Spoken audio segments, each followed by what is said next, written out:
नर्मदे हर. हे आता आम्ही हे पूर्ण हा डोंगर इकडून चढत फिरत आलो या डोंगरापासून.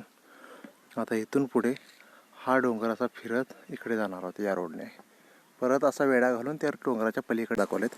एक आहे पगदंडी मार्ग आणि दुसरा आहे बादल मार्ग. बादल मार्ग थोडासा कट केलेला, असं चढायला थोडं सोपं आहे. आणि पगदंडी मार्ग असा पूर्णपणे चढत जायचा असा डोंगरावरून. त्यामुळे हा 2 किलोमीटर पडत हा एक.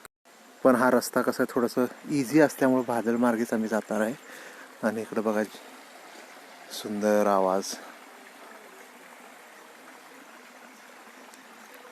जशी आपल्याकडे महाराष्ट्रामध्ये सकाळ सकाळ भावगीतं ऐकायची सवय, आपण जे काही भावगीत ऐकतो, भक्ती संगीत ऐकतो, ते इथलं निसर्गाचे भावगीत इथं ऐकायला मिळते. खूप छान आणि खूप प्रसन्न वाटतं सध्या. नर्मदे. आणि त्यात बरेच पर्यटक सकाळी सकाळी भजन वगैरे गातात.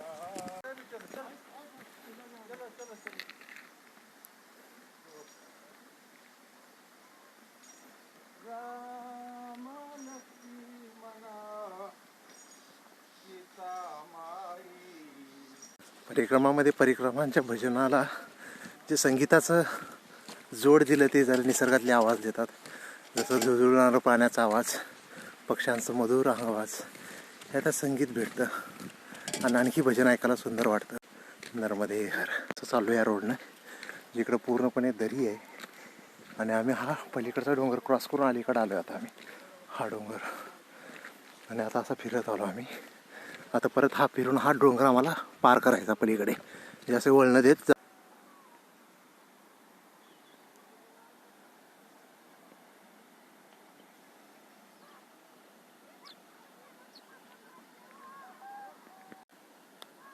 नर्मदे हर. येथील धुक्याची चादर आणि भगवान सूर्यनारायण यांचा प्रकाश आणि ते मिळणारी ऊब इथून थंडीचं पूर्णपणे संरक्षण करते आमचे. आणि थंडी आणि गरम याची दोन्हीचं मिश्रण खूप सुंदर वाटतं आहे. आणि मनमोहक असा दृश्य बघायला भेटतं इथं. आणि अशी उंचावरती घरे आहेत, जागोजागी परिक्रमावासी असे विश्रांती घेतात उंचावरती. आणि खाली पूर्णपणे दरी आहे.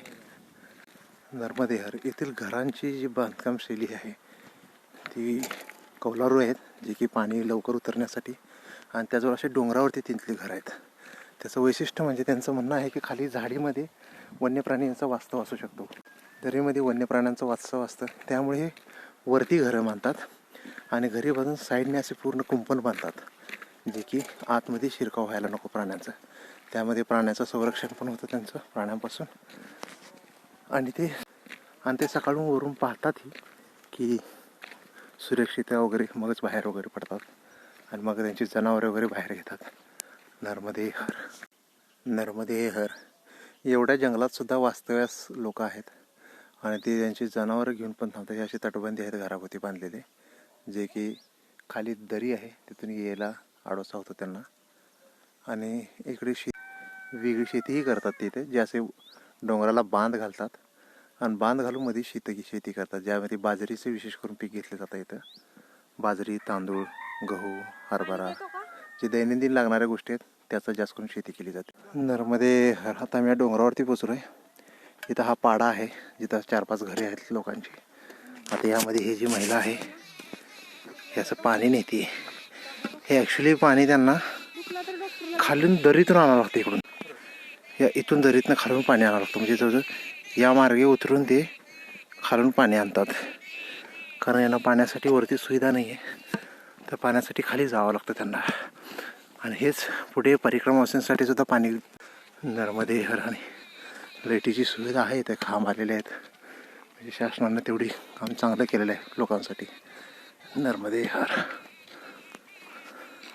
नर्मदे हर. परिक्रमावासी अशा लोकांना वाटेत थोडे बिस्किट वगैरे पण देतात. आणि असं जवळजवळ घरं आहे ते असे पाडा, म्हणजे हे 4-5 घरांचं इथे एक घर आहे, तिकडे पाठीमध्ये 2-3 घरं आहेत. असा हा पाडा असतो, जसं सेम आपल्या कोकणातल्यासारखंच. आणि त्याच्या आसपासही शेती केली जाते डोंगरावरती, जे की बांध घालून, कारण बांधच्या साईडला थोडंसं पाणी अडतं, म्हणजे पूर्ण पावसाचं पाणी वाहत खाली नाही जात. ह्या सिस्टीम भारी यांची शेतीची. नर्मदे हर. हे बघा इथं मैयाचं पात्र भेटतं आपल्याला. इथं मैयाचं दर्शन होतंय. नर्मदे हर. आता इथे काही घर आहेत. आता इथून तो नर्मदे हर म्हणून आम्हाला कार देतोय, नर्मदे हर, नर्मदे हर. असे लांबून आम्हाला पुकार देतात. जसे की परिक्रमा असे दिसले की बरेच पाड्यावरचे लोक नर्मदे हर म्हणून घोष देतात की मैयाला आई समोर म्हणतात. आणि त्यांचा आवाज आम्हाला पूर्ण एनर्जी देते डोंगरातून जंगलातून चालण्यासाठी. आणि त्यांचं पूर्ण सहकार्य भेटतं परिक्रमावाल्यांसाठी. अक्षरशः ते त्यांच्या शेतातूनही वाढ देतात. बऱ्याच काही गोष्टीसाठी ते सहाय्यता करतात.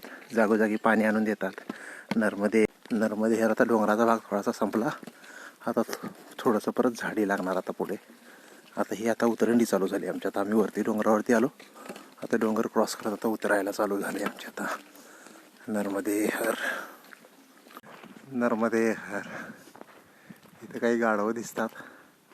तर मला वाटतं की इथील जे आदिवासी लोक आहेत याचा वापर करत असतील खालून वरती सामान आणण्यासाठी. जसं की आता पाणी किंवा कुठलीही वस्तू खालून वरती आणण्यासाठी. हे आहे बादल आश्रम. आता आम्ही थोडंसं इथं बालभोग वगैरे घेईल, थोडासा विश्रांती करेल आणि नंतर पुढे निघेल इथून. नर्मदे हर, नर्मदे हर. हा आहे झरा नदीचा, जी इथं वाहत पुढं झेलर नदी आहे, जी की अलीकडं MP आणि पलीकडे त्याच्या महाराष्ट्राची बॉर्डर आहे ती ॲक्च्युली. आणि ती आहे बॅकवॉटर नर्मदा मैयाचं, जे की सरदार सरोवर डॅममुळे जे तयार झालेलं बॅकवॉटर आहे तिथंच असलेलं. आता तिथून आम्हाला बोटीनं पार करावं लागेल पलीकडे आणि मग आम्ही महाराष्ट्रामध्ये प्रवेश करेल इथून. नर्मदे हर, नर्मदे हर. ही आहे दरी या बाजूनं आणि आम्ही ती या बाजूने निघालो आता पुढे, जे की पुढं सरोवरला थांबतोय. नर्मदे हर, नर्मदे हर. या झरकन नदी आता पलीकडची आहे महाराष्ट्र आणि अलीकडं आहे मध्य प्रदेश. म्हणजे अलीकडचं बादल आहे मध्य प्रदेश, पलीकडचा बादल आहे महाराष्ट्रातील. आता इथून पलीकडे आम्हाला या बोटीने प्रवास करावा लागेल, या किनाऱ्यावरून त्या किनाऱ्याकडे. इथं बसले तिथून परत हा डोंगर चढून पलीकडे जावं लागेल, जे की बादल आश्रमात जावं लागेल. नर्मदे हर, नर्मदे हर, नर्मदे हर. रस्सी बांधून बोट तिकडे ओढायला लागले. हे बडी आहे, मोटर वगैरेची गरज नाही तर. दोरी नाही का ते? हा, दोरी बांधली पलीकडे. नर्मदे हर, नर्मदे हर, नर्मदे हर.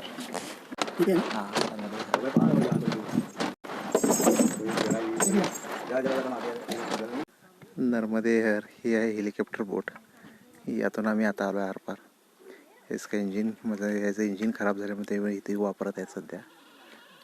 तर हे इंजिन खराब झालं, आम्ही ही दोरी अशी बांधलेली आहे. या काठावरून त्या काठावर परिक्रमास्थळांना पोहोचत आहोत. आता इथून आम्हाला हा पुढचा डोंगर चढून वरती जायचा आहे आणि आम्ही तो पलीकडचा डोंगर उतरून खाली आलेलो आहे. नर्मदे हर, रामकृष्ण हरी. नर्मदे हर. आता आम्ही या लोकेशनपासून वरतीच चढत आलो आणि एकदम खडी रस्ता आहे, खूप दम लागतो इथं. आणखी असा वरती जायचं आपल्याला आणि एकदम खडी वाट असल्यामुळे थोडंसं वजन घेऊन जायला थोडंसं दम लागते खूप. आता एवढा चाललो पण कधी घामेघूम नाही झालो, पण हा डोंगर चढताना पूर्ण घामेघूम झालो. नर्मदे हर. आणि आता आम्ही पोचलोय महाराष्ट्रामध्ये. जय महाराष्ट्र. आणि आता आहे महाराष्ट्र. आता इथून पुढचा प्रवास आमचा महाराष्ट्रामधून होणार, जो की नंदुरबार जिल्ह्यामध्ये आहे. आणि नंतर ना तिथून पुढे परत गुजरातची बॉर्डर लागेल आम्हाला. नर्मदे हर, नर्मदे हर, नर्मदे हर. हे अशी मुलं आहेत जे मदत करतात परिक्रमावासियांना. त्यांचे वजन जे काही बॅग्स आहेत वरती घेऊन जाण्यासाठी, आणि ते वरती डोंगर चढवून देतात. नर्मदे हर. 2.5 ते 3 तास लागतील समजा. महाराष्ट्र बाउंड्रीमध्ये प्रवेश केल्यानंतर एक मैयानं आम्हाला विनंती केली की त्यांच्या इथं भोजन प्रसादी करण्यासाठी. तर आम्ही त्या गोष्टीसाठी होकार दिला. तर हे आहे त्यांचं घर, आपण बघू शकता कसं आहे. आणि त्यांनी आम्हाला गरमागरम बाजरीची भाकरी आणि डाळ अशी भोजन प्रसादी दिली. तर यांचं असं आहे की यांनी गिरणी वगैरे नाही आहे इथं, तर अशा जात्यामध्ये पूर्ण पीठ दळतात आणि त्याची भाकरी बनवून खाऊ घातला. नर्मदे हर. इथं काही शिल्प सापडलेले डोंगरामध्ये कोरविलेले, माहीत नाही किती प्राचीन आहेत पण असे ठेवलेले आहेत तिथं. नर्मदे हर असं काही दगड ठेवलेले जे प्राचीन मूर्ती आहेत किंवा इथं पूजा केली जाते नर्मदे हर. नर्मदे हर ही आहे झरकल नदी, जिथून आम्ही पुढे बोटीने या तटावरती आलो होतो. ही नदी पुढे वाहते आणि मैयाला मिळते. तर या नदीच्या पलीकडे आहे मध्य प्रदेश आणि अलीकडे आहे महाराष्ट्र. तर आम्ही आता मध्य प्रदेश क्रॉस करून आता महाराष्ट्रात. आता आम्ही निघालो आहे बाबरी आश्रमाकडे. चालण्याला जीप पण ओढायला लागली माझी. आणि हा बघा सूर्यनारायणाचा, हा बघा नयनरम्य दर्शन निसर्गाचा. आणि परिक्रमाचे पुढे निघालेत. आता आम्ही आहे महाराष्ट्रामध्ये, जे काही नंदुरबार जिल्हा लागतो इथं. आणि असे खाली खेळत आहेत मुलं. आम्ही एवढ्या उंचीवरती आहेत. एक चांगली गोष्ट आहे की महाराष्ट्रात इथं रोड आहेत, डांबरी रोड, त्यामुळं चालायला सोयीस्कर आहे. परंतु पाठीमागे थोडेसे पाऊलवाटच खूप होते दगडधंड्याची. हे बघा निसर्ग. नर्मदे हर.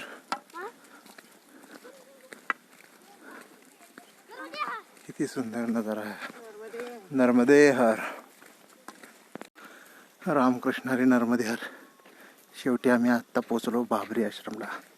आज थोडासा आमचा बराच रस्ता फिरून आलो आम्ही. का डांबरी रोड आलो, थोडा रस्ता आम्हाला कन्फ्यूज झाला. शॉर्टकट सोडून आम्ही थोडं डांबरी रोडनं थोडं जास्तच फिरू. आणि बाबरी आश्रम नर्मदे हर. शेवटी दिवस मावळच्या आत पोचलो आम्ही. नर्मदे हर. आजचा मुक्काम इथं करेल आणि उद्या परतचा हा डोंगर पार करून पलीकडे जायचं आपल्याला.